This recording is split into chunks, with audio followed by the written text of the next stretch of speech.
În noaptea de 4 iunie se vede o scădere a intensității atacurilor rusești cu drone și rachete, ceea ce poate fi consecința unei penurii în cadrul armatei ruse. Azi dimineața de la orele 1 la orele 4, rușii au folosit 5 drone iraniene Shahed din regiunea Briansk, precum și 6 rachete X-101 lansate de pe 6 bombardiere strategice Tu-95 din regiunea Caspică. 4 rachete și 3 drone de impact au fost distruse de forțele și echipamentele de apărare antiaeriană ale forțelor antiaeriene ucrainene. Ziua 456 a războiului din Ucraina.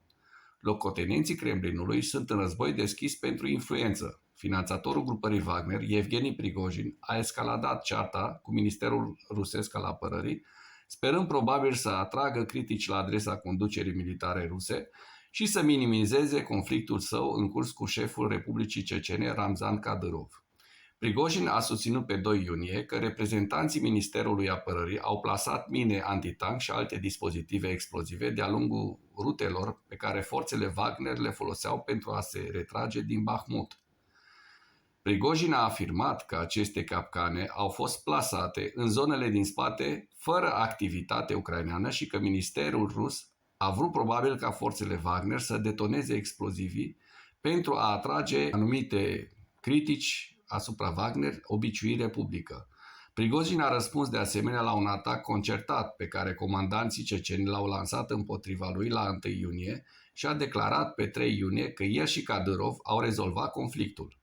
Prigojin a susținut că l-a sunat pe Kadyrov pe 1 iunie și că cei doi au fost de acord să lase întreaga poveste despre conflict să se disipeze. Prigojin a sugerat că un grup din Kremlin ar fi putut declanșa conflictul dintre forțele lui Kadyrov și cele Wagner și a insinuat că Kremlinul joacă adesea jocuri periculoase care ar putea destabiliza relațiile interetnice din Rusia.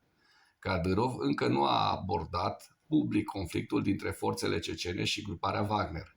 Apelul telefonic privat pretins dintre Prigojin și Kadyrov ar sugera că Prigojin este îngrijorat de faptul că acest răspuns public tipic ar putea să-i antagonizeze și mai mult pe Kadyrov și pe comandanții ceceni și că Prigojin este îngrijorat să aibă o altă figură silovică proeminentă precum Kadyrov aliniată împotriva lui.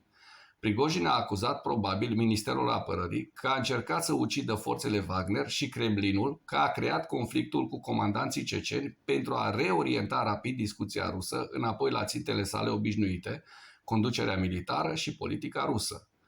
Prigojin a profitat de nemulțumirea generală a Rusiei față de securitatea la graniță din regiunea Belgorod pentru a amenința că forțele grupării Wagner pot opera pe teritoriul rusesc fără aprobarea comandamentului militar rusesc.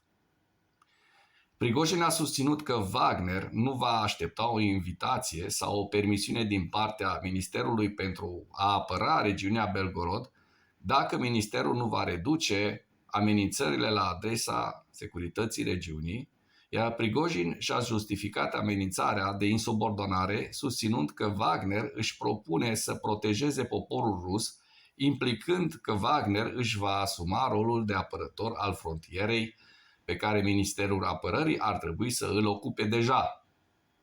Un deputat al Dumei ruse a declarat în timpul unui forum public din 1 iunie că Rusia nu a reușit să-și atingă niciunul dintre obiectivele sale articulate pentru operațiunea militară specială din Ucraina.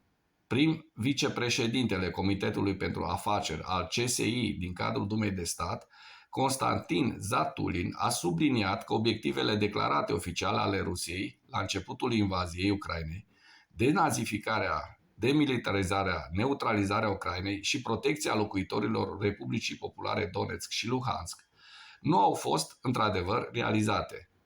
Zatulin a mai observat că pe măsură ce războiul a continuat, aceste obiective au încetat să mai aibă un sens real și a sugerat că forțele ruse ar fi trebuit să fie mai agresive în eforturile de a împinge forțele ucrainene înapoi la granițele regiunilor Donetsk și Luhansk. Părerile aparente ale lui Zatulin despre război reprezintă o minoritate absolută în mediul politic intern rusesc, deoarece autocenzura și represiunile în spațiul de informare generală sunt obișnuite.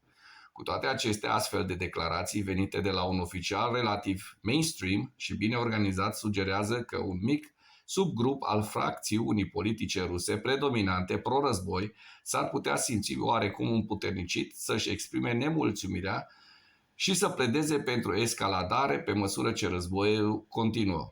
În ceea ce urmează vă prezint un slide cu cele mai importante fronturi din Ucraina din 3 iunie.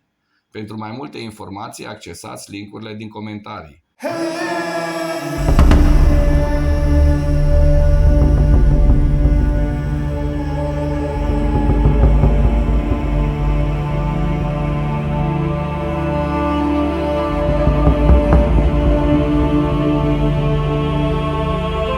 Mulțumesc pentru vizionare. Dacă vrei să susții acest canal, abonează-te la Animatura.